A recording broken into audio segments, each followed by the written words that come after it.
Welcome back to A Healthy You. I'm Carol Alt. Heart disease and cardiovascular disease kill more each year than all cancers combined. Did you hear me? More than all cancers combined. So how does one combat this disease without taking a pill that causes a side effect or other problems? How do you actually get to the root of the issue? Is the answer as close as your fridge? With me to discuss alternative ways to battle this sneaky killer is my genius friend who is behind the success of the NutriBullet, David Wolfe. David, thank you so much for being here. When we talked on the phone, you told me you had a friend who was 41 years old who died of a heart attack. And by the way, my brother at 50, same thing, dropped dead in the middle of a conversation. This is a very, very sneaky killer. Tell us a little bit about what you have found out in terms of cardiovascular disease and the health of the body and food. One of the things we found out is that food can affect your heart and your cardiovascular health, and some of the great foods that are out there that do that are actually common foods that we may have all the time, and we should probably up those a little bit more and then add in some very important things. So one of the big ones is olive oil. Olive oil is heart friendly. We found out in a study last summer, 40,000 people studied in Spain. They found out that the lowest heart attack rates and the greatest longevity were in that highest fraction of olive oil consumers. So that was one piece of the puzzle. Another amazing piece of the puzzle is that the Dutch had done a study on chocolate. And this was something... Oh, you're a man after my own heart, David Wolfe. Isn't that great? Chocolate. I love raw chocolate. And it's so great to be talking about raw chocolate here.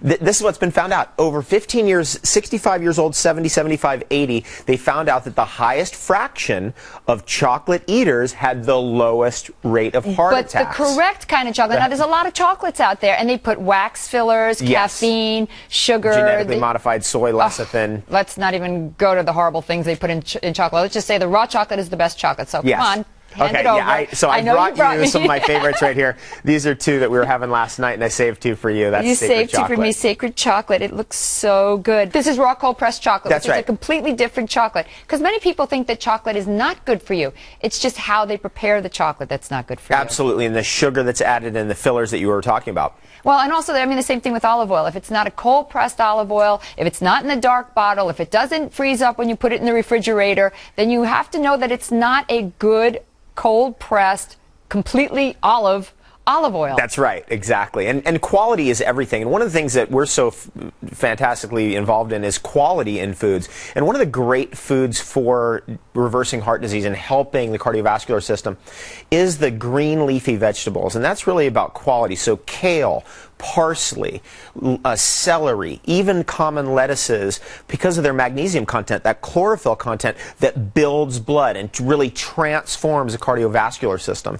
I have a question for you right here, because I'm thinking olive oil, I'm thinking oil, I'm thinking cholesterol. Right. It doesn't really lend itself, and it just connected to me like olive oil. Like, why? Why olive oil? What makes that oil so good for you when we talk about so much cholesterol is bad for you and it clogs your system? Well, what's been theorized is that the oil is actually a slickening agent and blocks the calcification from occurring in the coronary artery that really is the main cause of a heart attack. Now, is this all clinically proven? This is all clinically proven. Actually, there's two foods that are known to lower mortality. There's two foods that actually can cause you to live longer according to clinical research, peer-reviewed journals, and they are olive oil and chocolate, of all things, which I find amazing. Amazing. Like, wow. So then another thing that's really incredible about this research is that there are certain foods like, for example, goji berries and bell peppers. This is something that came up in the chocolate research I was doing. They have the same compound that's in chocolate that's like olive oil. It's a slickening agent for your cardiovascular system, so nothing gets stuck. So we don't get that calcification and that buildup of plaque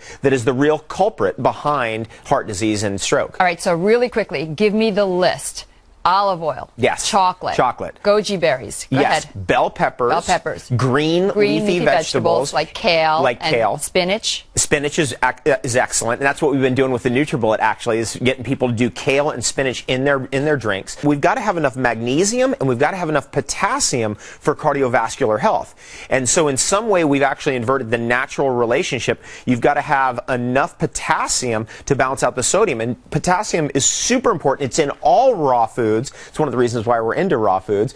And it balances out all this sodium that we've had in our life that's been used as a preservative in foods that snuck in even though we didn't realize it was there.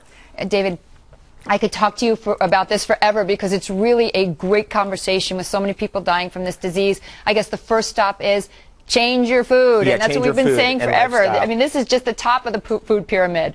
I'd love to have you back on again anytime you'd want to come on. I know that you are versed in a multitude of topics. I wish you good luck with the NutriBullet, and again, thank you so much for being here. Thank you, Carol. Great to be here. Good to see you again. You too.